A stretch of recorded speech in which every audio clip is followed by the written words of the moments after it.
Namaskar, Jai Shri Krishna. Illuminating text 16, text 17, text 18 and text 19 of chapter 19, the appearance of Sukadeva Gosvami of first canto, creation of Srimad Bhagavatam. Text 16. Puno shacha bhuyada bhagvatya nante ratiha prasanga shacha tadashrayeshu mahatsu yama yamupayami srushtim maitrastu sarvatra namo dvijebhyah.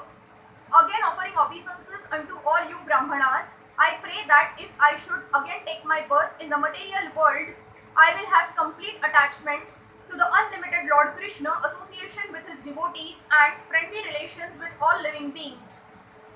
That a devotee of the Lord is the only perfect living being is explained herein by Maharaj Parikshit. A devotee of the Lord is no one's enemy, although there may be many enemies of a devotee. A devotee of the Lord does not like to associate with non-devotees, although he has no enmity with them. He desires association with the devotees of the Lord. This is perfectly natural because birds of the same feather mix together. And the most important function of a devotee is to have complete attachment for Lord Shri Krishna, the father of all living beings. As a good son of the Father behaves in a friendly way with all his other brothers, so also the devotee of the Lord, being a good son of the Supreme Father Lord Krishna, sees all other living beings in relation with the Supreme Father.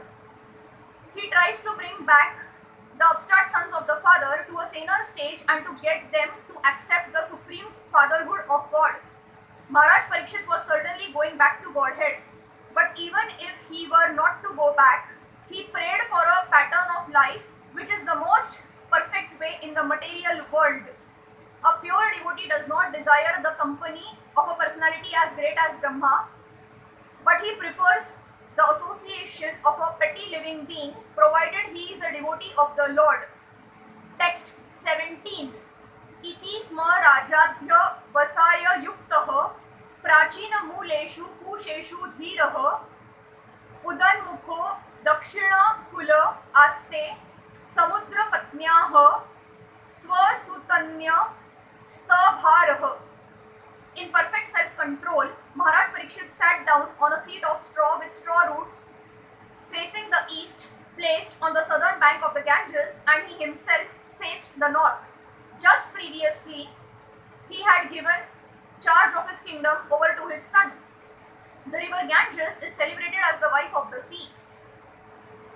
The seed of Kusha straw is considered to be sanctified if the straw is taken out of the earth complete with root, and if the root is pointed toward the east, it is considered to be auspicious. Facing the north is still more favorable for attaining spiritual success. Maharaj Parikshit handed over the charge of administration to his son before leaving home. He was thus fully equipped for all favorable conditions. Text 18. Evam cha tasmin naradeva deve prayopavishte divi deva sanghah prashasya bhumau vyakiran prasunaira muda muhurdundu bhayashacha neduha. Thus the king Maharaj Parikshit sat to fast until death. All the demigods of the higher planets praised the king's actions and in pleasure continually scattered flowers over the earth and beat celestial drums. Even up to the time of Maharaj Parikshit, there were interplanetary communications, and the news of Maharaj Parikshit fasting unto death to attain salvation reached the higher planets in the sky where the intelligent demigods live. The demigods are more luxurious than human beings, but all of them are obedient to the orders of the Supreme Lord. There is no one in the heavenly planets who is an atheist or non-believer. Thus, any devotee of the Lord on the surface of the earth is always praised by them, and in the case of Maharaj Parikshit, they were greatly delighted and thus gave tokens of honor by scattering flowers over the earth and by beating celestial drums. A demigod takes pleasure in seeing someone going back to Godhead. He is always pleased with a devotee of a Lord, so much so that by his adhidaivic powers, he may help the devotees in all respects. And by their actions, the Lord is pleased with them.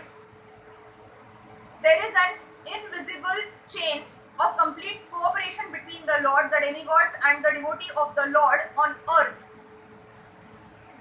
Text 19. Maharshayo vai samupagata ye prashasya sadvi tyanu modamanaha uchuha prajanu grahashila sara yaduttama shloka gunabhirupam. All the great sages who were assembled there also praised the decision of Maharaj Parikshit and they expressed their approval by saying very good. Naturally, the sages are inclined to do good to common men, for they have all the qualitative powers of the Supreme Lord. Therefore, they were very much pleased to see Maharaj Parikshit, a devotee of the Lord, and they spoke as follows. The natural beauty of a living being is enhanced by his rising up to the platform of devotional service. Maharaj Parikshit was absorbed in attachment for Lord Krishna. Seeing this, the great sages assembled were very pleased and they expressed their approval by saying very good. Such sages are naturally inclined to do good to the common man, and when they see a personality like Maharaj Parikshit advance in devotional service, their pleasure knows no bounds and they offer all blessings in their power. The devotional service of the Lord is so auspicious that all demigods and sages up to the Lord himself become pleased with the devotee, and therefore the devotee finds everything auspicious. All inauspicious matters are removed from the path of a progressive devotee. Meeting all the great sages at the time of death was certainly auspicious for Maharaj Parikshit, and thus he was blessed by the so-called curse of a Brahman's boy. Hare Krishna.